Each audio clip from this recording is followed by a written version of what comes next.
पुढची बातमी पाहूया। अनगरमध्ये सध्या राजकीय घडामोडींना वेग आलेला आहे। मंगळवारी रात्री छाननी दरम्यान उज्ज्वला थिटे यांचा उमेदवारी अर्ज निवडणूक अधिकाऱ्यांनी बाद ठरवला। त्यानंतर अनगरमध्ये राजन पाटील यांच्या कार्यकर्त्यांनी एकच जल्लोष केला। यावेळी माजी आमदार राजन पाटील यांचे थोरले चिरंजीव बाळराजे पाटील यांनी अजित पवारांना थेट आव्हान दिलं।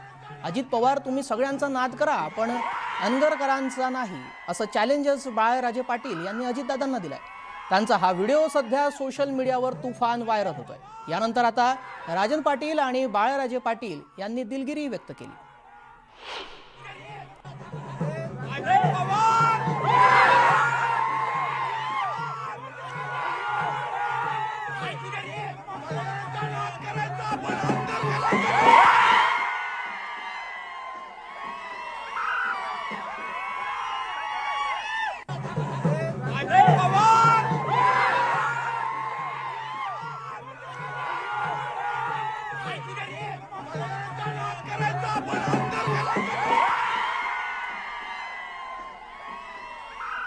दरम्यान मंगळवारी राजन पाटील आणि त्यांच्या कार्यकर्त्यांनी केलेल्या या जल्लोषावरही उज्ज्वला थिटे यांनी घणाघाती टीका केली आहे। ऐकूया।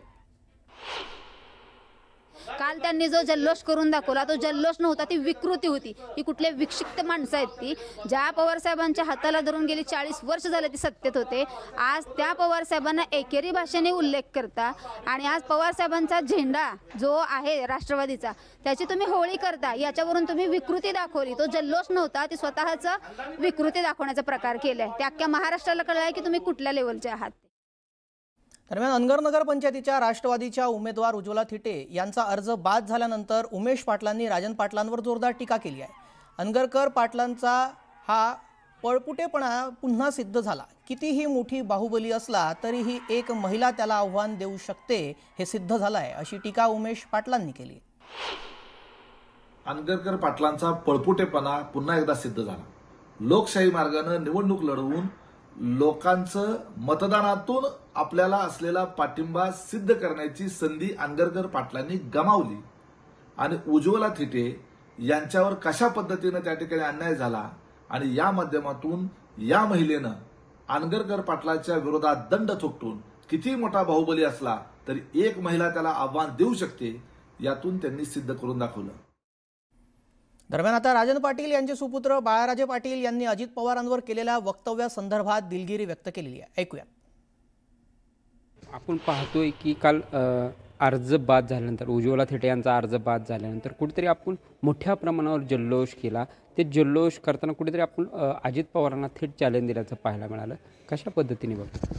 नाही, जल्लोष तर हा होणारच होता, कारण आमच्या गावाला एक इतिहास आहे। स्वातंत्र्य काळापासून आमच्या गावाची कधीच ग्रामपंचायतीची निवडणूक त्या ठिकाणी लागली नव्हती। 2022ला ज्यावेळेस नगरपंचायतमध्ये रूपांतर झालं तेव्हापासून आमच्या गावकऱ्यांची इच्छा होती की ज्यावेळेस निवडणूक लागेल त्यावेळेस आपण जसं ग्रामपंचायत आपण बिनविरोध करत होतो तसं आपण नगरपंचायतसुद्धा त्या ठिकाणी बिनविरोध करायची। आणि आपण बघितलं असेल की 17 जागेला 17च फॉर्म त्या ठिकाणी आले, परंतु आमच्या विरोध पक्षातील काही कार्यकर्त्यांनी ही निवडणूक जाणून बुजून लावण्याचा त्या ठिकाणी प्रयत्न केला, परंतु देवाला सुद्धा त्या ठिकाणी मान्य नव्हतं, म्हणून त्यांचा अर्ज त्या ठिकाणी बाद झाला। अजितदादांना चॅलेंज वगैरे असं तुम्ही जे म्हणताय असं काही नाही आहे।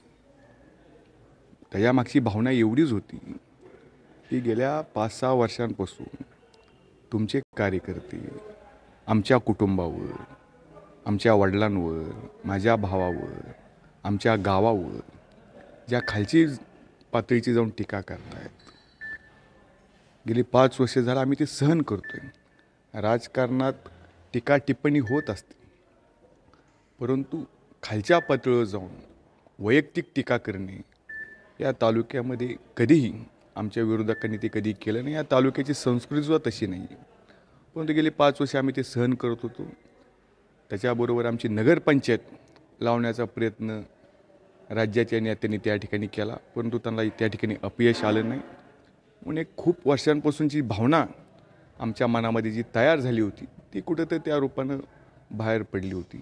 हे होते बाळराजे पाटील, जे माजी आमदार आहेत, राजन पाटील यांचे सुपुत्र आहेत। त्यांनी विविध प्रकारे ज्या घडामोडी घडलेल्या आहेत त्याचे सविस्तर असं न्यूज 18 लोकमतशी बोलताना उत्तर दिल्याचं आपल्याला पाहायला मिळत आहे. प्रीतम पंडित, न्यूज 18 लोकमत, मोहोळ, सोलापूर. दरम्यान राजन पाटील यांनीही बाळराजेंच्या या विधानाबाबत दिलगिरी व्यक्त केली आहे. ऐकूयात. तसा तो लहान आहे, काही झालं असेल तर चुकीचं झालं त्याचं समर्थन करणार नाही, परंतु त्याचबरोबर जर काही ह्या भावना दुखवल्या त्याबद्दल मी माझ्या परिवाराच्या वतीनं मोठ्या साहेबांचं, अजितदादाचं, त्यांच्या सगळ्या परिवारांचं अतिशय अंतःकरणापासून दिलगिरी व्यक्त करतो, क्षमा मागतो आणि मोठ्या साहेबांच्या चरणी नतमस्तक होतो. माझी विनंती आहे की आता हा विषय तर संपवावा.